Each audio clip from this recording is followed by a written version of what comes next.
A paz do Senhor, meus irmãos, tudo bem com vocês?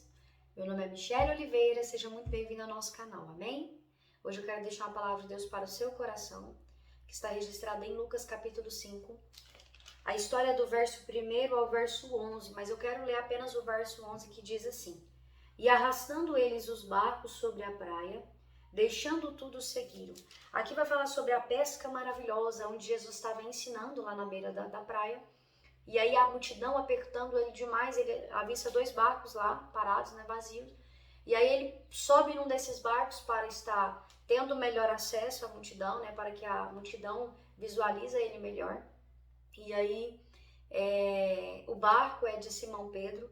E quando ele está lá, ele pede para que Simão venha afastar o barco um pouco, né, da praia. E ele começa a ministrar sobre o povo, começa a ensinar para o povo lá.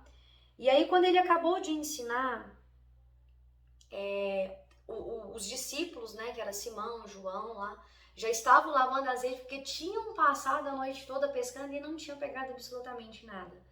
E aí, quando ele está lá ensinando, que ele finaliza lá o ensino, né, para a multidão, ele vira para Pedro e fala para Pedro jogar a rede sobre o mar. E Pedro fala assim: Senhor, nós pescamos a noite inteira e nossa, nós não conseguimos pegar absolutamente nada. Mas sob a tua palavra, só porque o Senhor está ordenando, só porque o Senhor está dizendo, eu vou lançar a rede. Mesmo com a incredulidade, ele lança a rede. E quando ele vai puxar a rede estava tão cheia de peixe, né, que teve que pedir ajuda para estar puxando a rede. Porque aonde o Senhor Jesus entra, no barco que o Senhor Jesus entra, há bonança, há coisa boa, há multiplicação. E aí quando ele puxa lá, né, eles voltam lá para a beira da praia, né? Só que quando acontece esse milagre, né, Pedro fala assim: Senhor, retira-te de mim porque eu sou pecador.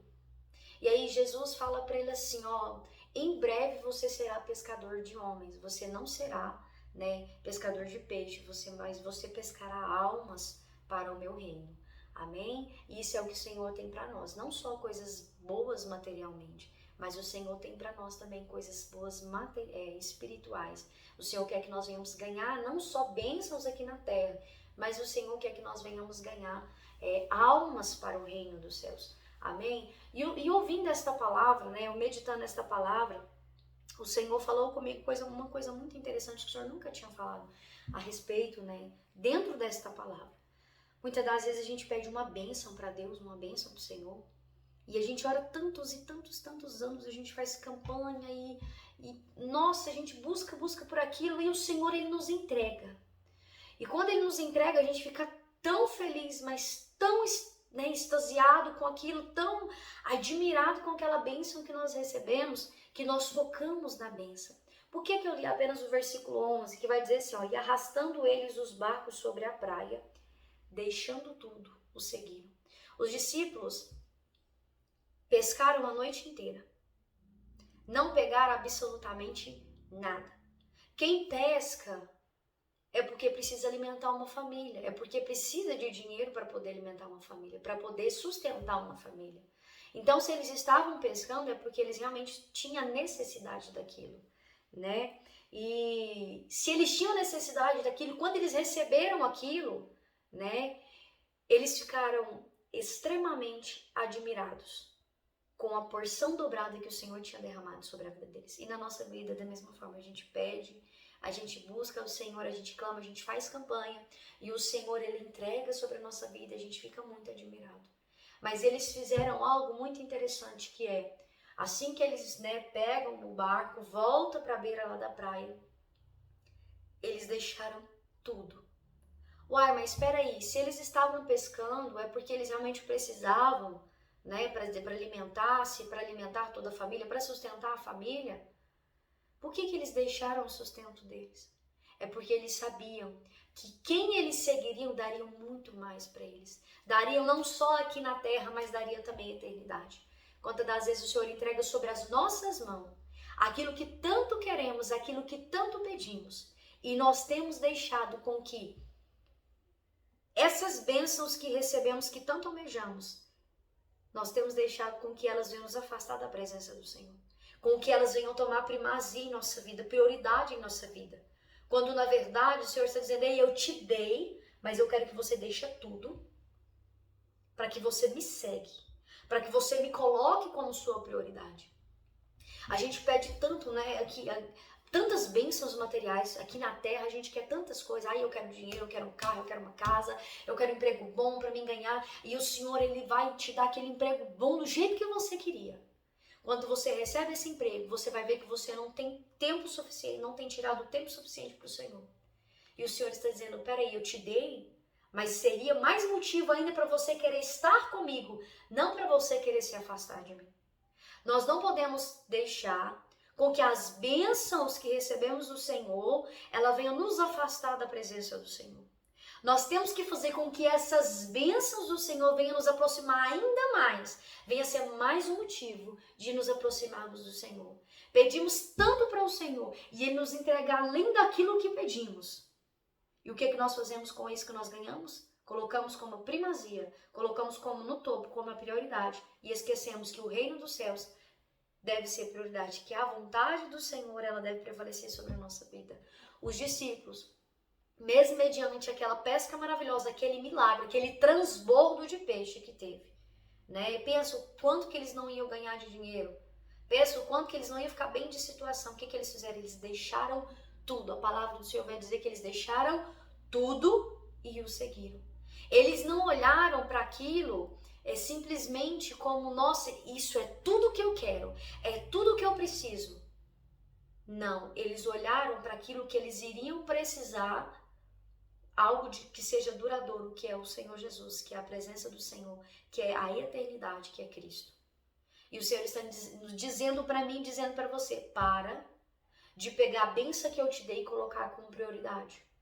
Aquilo que eu te dei, aquilo que eu te entreguei é mais um motivo para você se achegar perto de mim, não para se afastar. Se o Senhor tem te dado algo, tem te entregado algo nas suas mãos, e esse algo tem te impedido de falar com Deus, de estudar a palavra do Senhor, de tirar um tempo de comunhão com o Senhor, tem alguma coisa errada. Tem alguma coisa errada, nós não estamos fazendo direito, estamos fazendo tudo errado. E não prevalece, não permanece. Porque o Senhor, Ele quer que nós venhamos tê-lo como prioridade. Mesmo que seja tão importante em nossa vida. E hoje nós temos visto que muitas pessoas, elas têm deixado o trabalho, né, o seu serviço, o seu trabalho, tomar tempo demais na sua vida, porque precisa disso daqui. Mas se Deus não der saúde, você não consegue trabalhar. Eu não consigo trabalhar. Se Deus não nos der porta de emprego aberto, nós não conseguimos trabalhar. Se Deus fechar tudo, falar assim, agora você está fechado, você tá trancadinho em questão de serviço, você está fechadinho, você não vai trabalhar mais. Eu quero ver se eu e você, a gente não se prostra aos pés do Senhor pedindo pela misericórdia. E o Senhor está dizendo, não só apenas peça quando você precisa, mas agradeça quando você recebe. A gente tem a mania de pedir, na hora que vai agradecer, Senhor, obrigada por tudo. Tá, mas tudo o quê? Se para mim pedir eu sou tão específica, por que para mim agradecer eu não posso ser específica? Se para mim pedir eu tenho que falar assim, Senhor, eu quero um emprego bom, um emprego que seja assim, que eu trabalho assim, que eu faço isso, porque o Senhor nos dá essa liberdade de poder pedir, né? Para Ele nos conceder daquilo que a gente quer, o desejo do nosso coração. Se condizer com a palavra dele, né? Então, se eu tenho esse detalhe em pedir, por que eu não posso ter esse detalhe em agradecer? Quantas vezes nós já agradecemos pela cama que dormimos, pelo colchão da nossa cama, pelo lençol que cobre a nossa cama, pelo travesseiro em que nós descansamos a nossa cabeça, pela fronha que cobre o travesseiro, impedindo a barba de passar lá para o travesseiro, pela coxa que cobre a cama, pela coberta que nos esquenta. Quantas das vezes nós agradecemos pela pasta de dente, pela escova de dente que escovamos, pela bucha que tomamos banho, pelo sabonete que usamos. Ah, não, mas quando eu vou agradecer eu só falo por tudo. Obrigada, Senhor, por tudo. Tá tudo o quê? Você não vai pedir, Senhor, eu quero tudo. Tudo o quê? Que venhamos ser específicos no agradecimento também. E que aquilo que o Senhor nos entregar, nós venhamos provar que não é tão importante quanto a presença dele. Que nós venhamos mostrar para o Senhor que esse emprego que nos dá tantos mil reais, tantos milhões aí, que traz o sustento para a nossa família, que ele não é mais importante do que a presença do Senhor. Que o filho que o Senhor nos entregou, que ele não venha ser mais importante do que a presença do Senhor. Que o nosso cônjuge, com o qual nós decidimos casar, que não venha ser mais importante do que a presença do Senhor. Que nada nessa vida venha ser mais importante do que a presença do Senhor. Os discípulos poderiam ter escolhido ficar lá e vivenciar aquele momento, né, de bonança, de prosperidade, naquele momento lá de multiplicação. Mas eles escolheram o melhor momento, eles escolheram seguir o dono da eternidade, o dono de tudo, porque eles não querem apenas aqui na terra, eles querem algo duradouro que vai daqui à eternidade. Enquanto muitos têm deixado a presença do Senhor por coisas, banais, por coisas aqui da terra, por coisas passageiras. Enquanto você coloca o seu comércio, enquanto você coloca o seu trabalho, enquanto você coloca todas as outras coisas terrenas acima de Deus, Deus ele não está com você. O Senhor ele não está nesse negócio, porque ele te entregou as bênçãos, mas você precisa continuar com a bênção do Senhor. Você precisa continuar a estar nas mãos de Deus, abençoado. Para isso é necessário que muitas das vezes nós venhamos deixar tudo e seguir ao Senhor, fazer a vontade dele, fazer aquilo que ele agrada, fazer aquilo que é a vontade, o reino dele, e orar para o Senhor dizendo assim, que venha a nós o teu reino e que seja feita a tua vontade, assim na terra como é no céu. Que nós venhamos entender que assim como os discípulos escolheram a melhor coisa, deixando aquilo temporário para algo eterno, que nós venhamos também escolher a eternidade e deixar essa coisa temporária de lado. Não colocar como prioridade, porque a nossa prioridade tem que ser o Senhor Jesus. A nossa prioridade é o Espírito Santo. A nossa prioridade é o nosso Deus de Israel. Amém? Que essa palavra possa ter falado no seu coração. Que o Espírito Santo possa ir ministrando mais e mais no seu coração. Que não seja eu, mas que seja o Espírito Santo falando no seu coração, te ensinando, te instruindo como se deve ser. Amém? Entenda, é necessário muitas das vezes deixar de lado tudo aquilo que nos tem impedido de se achegar ao Senhor. Porque Ele é a nossa prioridade, Ele é o nosso Deus, Ele é a primazia em nossa vida. Amém? Muito obrigada. Deus abençoe e até a próxima.